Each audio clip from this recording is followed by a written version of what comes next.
Good evening, Dr. Jernigan. My name is Amy Kozakiewicz, and I am a second grade teacher for Greenville County School District in Greenville, South Carolina. I have been at my little school for 13 years, and I absolutely love my school. I have 19 years of teaching experience. I originally graduated with a degree in special education and taught special ed for many years, as well as kindergarten, fifth grade, and now, as I mentioned just a minute ago, second grade. And I love both or all of those areas differently. There's things I miss about each age group that I really thoroughly enjoy teaching. And currently in second grade, love it. And I'm working on my master's degree in reading, which will bring me on the next leg of my journey. But working on my master's degree in reading with an emphasis in elementary education.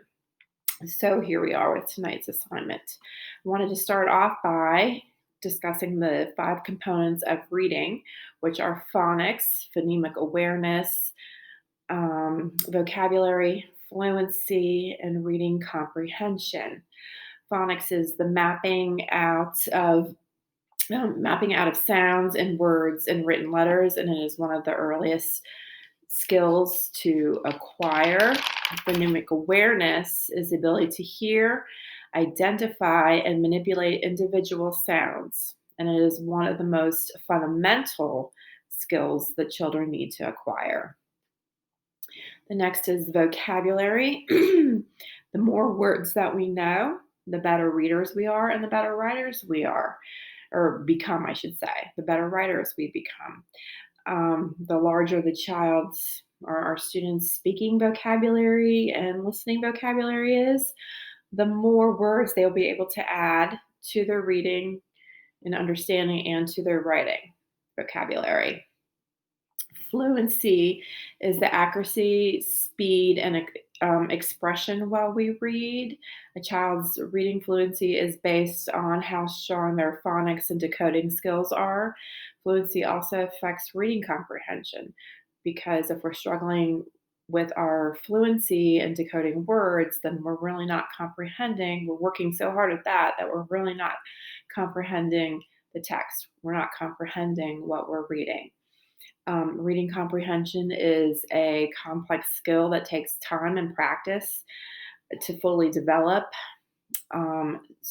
Students with strong reading comprehension skills are able to visualize characters, visualize the details in the story. They are able to hear dialogue in their head. They're able to make inferences, draw conclusions, and make generalizations as they're reading. And one of the connections with all these areas, one of the connections to writing, well, reading and writing they depend on each other. The skills are best developed when they are taught and practiced in conjunction with one another, and they support each other. We're using the same underlying skills, or we're using the same underlying knowledge and instruction and practice. One should aid in the development of the other. For example, the ability to link sounds together to construct words is reinforced when students read and write the same words. So there is the link. And again, the skills are best developed when they're practiced in conjunction with one another. One of the strategies that I like to use for reading comprehension is the list group label strategy, which can be found on Reading Rockets as well. It's a strategy that I love to use in the classroom. Students, it can start off by using, it's great for content areas, to use vocabulary for content areas, or maybe something that would have been previously read in class. And what's happening is students are listing words and vocabulary words that have to do with a specific topic, such as if we're looking at insects, we're listing legs, antennas, bumblebee, worms, or just whatever the students generate. So again, we're using language, we're using our speaking skills, we're generating ideas and coming up with vocabulary words, and then we're categorizing those. what we're doing, we have the students put those into categories like legs and antennas in one category, and they can do this on their own or in groups and use it. They can use their writing skills um, to chart their categories, and then at the end, label. We're putting headings on each or headers on each of the categories, and we're linking those words together by a central idea. For example, body parts would be the header for antennas and legs.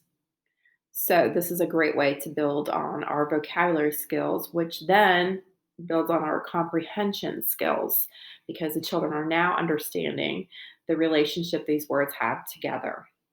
One of the writing strategies that I like to use is a scavenger hunt around the room, and this can be done.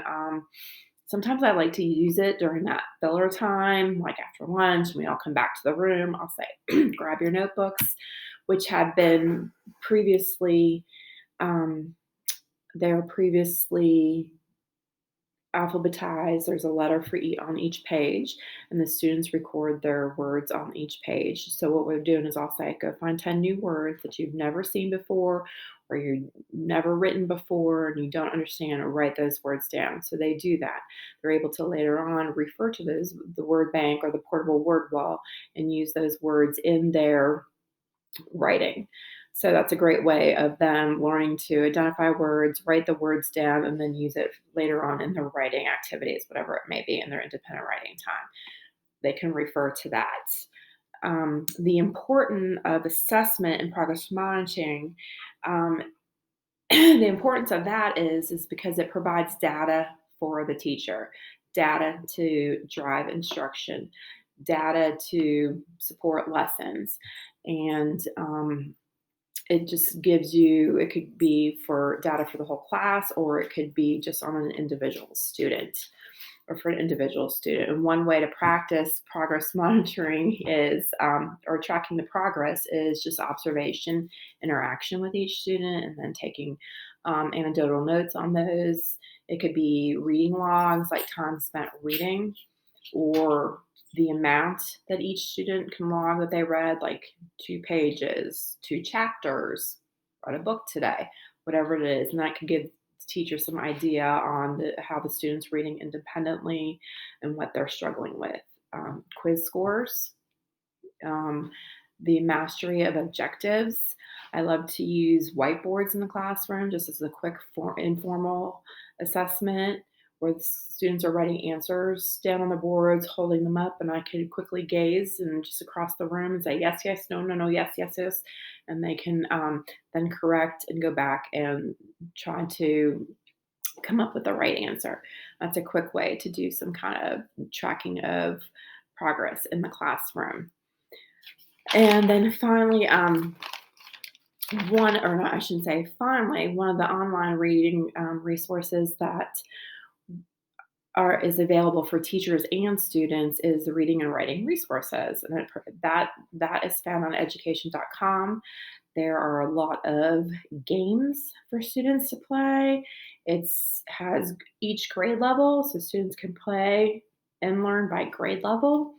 There are printable worksheets. There's also guided lessons for teachers. And as I said, online games, anything from comparing and contrasting to sight words. So that's a great resource for teachers and students to use as well.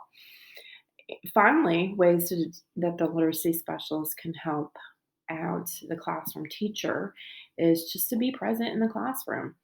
I've been fortunate to have a great literacy specialist at our school who's willing to come into the classroom.